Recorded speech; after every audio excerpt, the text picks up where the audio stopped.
ಇವತ್ತು ಫುಲ್ ಖುಷಿ ಆಗೋಗಿದೆ, ಯಾಕಂದ್ರೆ 25,000 ಜನ ಫಾಲೋವರ್ಸ್ ಆಗಿದ್ರು.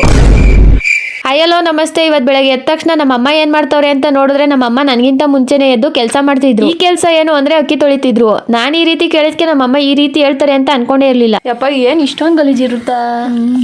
ಯಪ್ಪ ದೇವ್ರೆ, ಇಷ್ಟೊಂದು ಗಲೀಜು ತಿನ್ಸಿ ಗೈಸ್, ನಮ್ಮ ಅಮ್ಮ ನನ್ನನ್ನು ಸಾಯಿಸ್ಬಿಡುತ್ತೆ ಆದಷ್ಟು ಬೇಗ.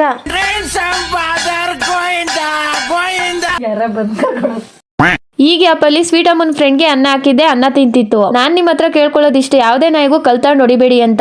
ಇಷ್ಟಪಡ್ತೀನಿ. ಮನೆ ಒಳಗ್ ಬಂದ್ರೆ ನಮ್ಮ ಅಜ್ಜಿ ಸಂಡೇ ಸ್ಪೆಷಲ್ ಮಾಡ್ತಾ ಇದ್ರು. ರೊಟ್ಟಿನ ಯಾರು ಸಂಡೇ ಸ್ಪೆಷಲ್ ಅಂತ ಅನ್ನಲ್ಲ ಬಿಡಿ ಗೈಸ್. ಇದನ್ನ ತಿನ್ಕೊಂಡು ನನ್ ಕಂದಮ್ಮನ್ ತಗೊಂಡು ಬೆಳೂರ್ಗ್ ಹೋದೆ. ಮೊದ್ಲು ಬಂದಿದ್ದೆ ಸೈಬರ್ಗೆ. ಇವತ್ ಫುಲ್ ಖುಷಿ ಆಗೋಗಿದೆ, ಯಾಕಂದ್ರೆ 25,000 ಜನ ಫಾಲೋವರ್ಸ್ ಆಗಿದ್ರು. ನನ್ನ ಫಾಲೋ ಮಾಡ್ತಾ ಇರೋರ್ಗ್ ಮಾತ್ರ ನನ್ ಕಡೆಯಿಂದ ಟ್ಯಾಂಕ್ ಚಿನ್ನ. ಈ ಪ್ರೀತಿ ಪ್ರೋತ್ಸಾಹ ಬೆಂಬಲ ಹಿಂಗೆ ಇರ್ಲಿ ಚಿನ್ನ. ಬರೀ ಡೌಗಳು ನಿಮ್ದು. ಆಮೇಲೆ ನೀರ್ ತಗೊಂಡು ನೆಕ್ಸ್ಟ್ ಬಂದಿದ್ದೆ ಇಲ್ಲಿಗೆ. ಅಕ್ಕಿನ ಮಿಲ್ ಮಾಡಿಸಿ ನಾವು ಕೂಡ ನಮ್ಮ ಮನೆ ಕಡೆಗೆ ಹೋಗೋ ಟೈಮ್ ಅಂತೂ ಬಂತು. ಮನೆಗ್ ಬಂದ್ರೆ ಇಲ್ಲೊಬ್ರು ಸಾವುಕಾರ ಮಂದಿ ನೆಮ್ಮದಿಯಾಗಿ ಮಲಗಿದ್ರು. ಅವ್ರು ಬೇರೆ ಯಾರು ಅಲ್ಲ, ನಮ್ ಟಾಮ್ ಅಣ್ಣ. ಮುಂದೆ ನೆಮ್ಮದಿ ಗೈಸ್, ಏನು ಕೆಲಸ ಮಾಡ್ದಲೆ ನೆಮ್ಮದಿಯಾಗಿ ಊಟ ಮಾಡ್ತಾನೆ, ಮಲ್ಕಂತಾನೆ. ಜಾಲಿ ಎಲ್ಲ ಜಾಲಿ. ಇವತ್ತಿನ ಕತೆ ಇಷ್ಟೇ. ಸಿಗುವ ಮತ್ತೆ tata bye bye. Okay friend, ಬಾಯ್.